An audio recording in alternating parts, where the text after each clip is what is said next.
जरा सोचिए, क्या होता अगर ए का मतलब एप्पल होता ही नहीं, बल्कि होता अग्नि? क्या होता अगर हर अक्षर मतलब ए, बी, सी किसी फल या जानवर के बजाय हमें एक पूरी की पूरी कहानी सुनाता? आज हम इसी पर बात करने वाले हैं कि सीखने का ये जो बिल्कुल अलग तरीका है, वो हमारे बच्चों के भविष्य को कैसे और कितना बदल सकता है। देखिए, एक तरफ है ए से एप्पल, सेब, एक फल जिसे हम देख सकते हैं, छू सकते हैं, खा सकते हैं, सिंपल। और दूसरी तरफ है ए से अग्नि, आग, जो सिर्फ आग नहीं है, वो ऊर्जा है, पवित्रता है, बदलाव का प्रतीक है। तो ये सिर्फ एक शब्द का फेरबदल नहीं है, ये सोच में, नजरिए में एक बहुत बड़ा बदलाव है। हम सब, मतलब हम में से ज्यादातर लोग तो ऐसे ही बड़े हुए हैं, है ना? ABC। ये तरीका बहुत सीधा है और असरदार भी लगता है, पर सवाल यह है कि क्या यही सबसे अच्छा तरीका है? चलिए एक बार जरा जल्दी से याद करते हैं कि हमने कैसे सीखा था। वो राइम याद है, 20 से बॉल, गोल गोल बॉल। हम गेंद को देख सकते हैं, उसे महसूस कर सकते हैं, खेल सकते हैं उसके साथ। मतलब सीखने का एक बहुत ही कॉन्क्रीट, एक टैंजिबल तरीका है ये। अक्षर और चीज के बीच एक सीधा साधा कनेक्शन। और फिर आता है सी से कैट। यहाँ हम सिर्फ एक चीज नहीं, बल्कि एक जीते जागते जानवर और उसकी आवाज से जुड़ते हैं। कैट कहती म्याऊ म्याऊ। ये पैटर्न बहुत सिंपल और इफेक्टिव है, क्योंकि ये बच्चे की अपनी छोटी सी जानी पहचानी दुनिया पर ही तो आधारित है। और फिर डी से डॉग। पैटर्न अब तक तो बिल्कुल साफ हो गया होगा। एक अक्षर, एक चीज और उसकी आवाज। आसान है ना? पर सवाल यह है कि क्या एक अक्षर हमें सिर्फ इतना ही सिखा सकता है, या फिर उसके अंदर इससे कहीं ज्यादा सिखाने की ताकत छुपी है?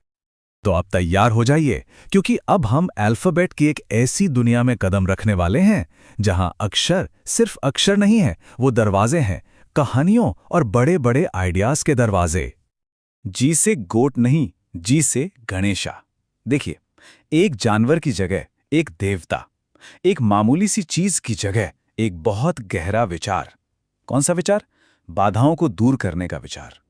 तो ये सिर्फ एक शब्द नहीं बदला, ये सीखने का पूरा मकसद ही बदल गया।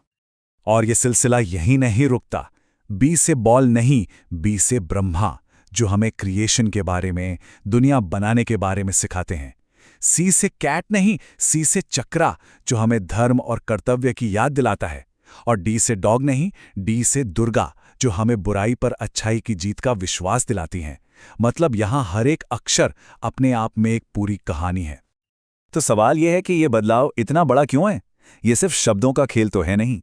असल में ये हमारे बच्चों को दुनिया के बारे में सिखाने के तरीके को बिल्कुल जड़ से फंडामेंटली बदल रहा है। आइए देखते हैं कैसे।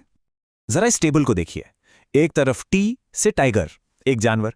दूसरी तरफ टी से त्रिशूल, भगवान शिव की शक्ति का प्रतीक, जो बना भी सकती है और मिटा भी सकती है। यू से अम्ब्रेला, जो हमें सिर्फ बारिश से बचाता है। लेकिन यू से उषा, मतलब सुबह की पहली किरण, जो हमें हर रोज एक नई शुरुआत और उम्मीद देती है।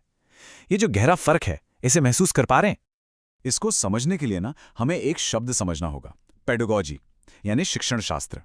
ये सिर्फ इस बारे में नहीं है कि क्या सिखाना है, ये इस बारे में है कि कैसे सिखाना है, और सबसे जरूरी क्यों सिखाना है।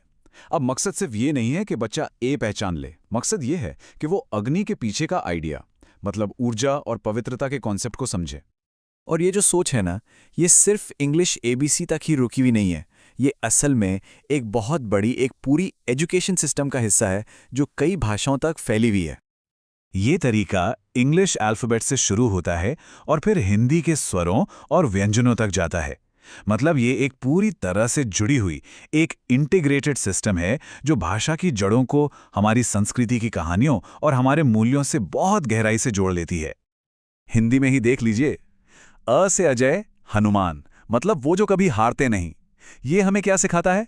कि कभी हार नहीं माननी चाहिए, चाहे सामने पहाड़ ही क्यों ना हो। और क से काली माता, जो हमें याद दिलाती हैं कि आखिर में जीत हमेशा अच्छाई की ही होती है। तो ये सिर्फ अक्षर नहीं है, ये तो जिंदगी के पहले पाठ हैं। तो इन सब का असल मतलब क्या है? जब कोई इस तरह से अक्षर सीखता है, तो वो सिर्फ रट्टा लगाना नहीं सीख रहा होता, वो कुछ बहुत गहरा, बहुत जरूरी सीख रहा होता है। चलिए जानते हैं कि वो क्या है।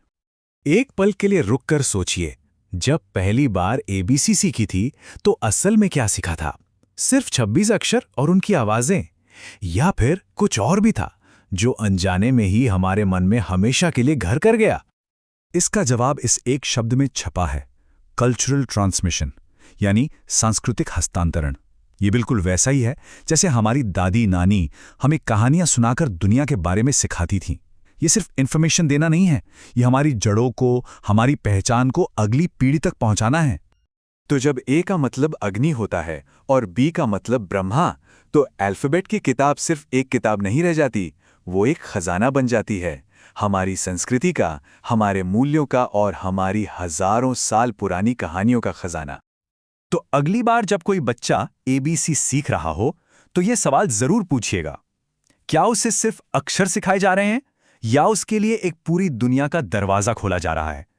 क्योंकि एक छोटा सा अक्षर भी अपने अंदर एक पूरी सभ्यता को समेटे हो सकता है।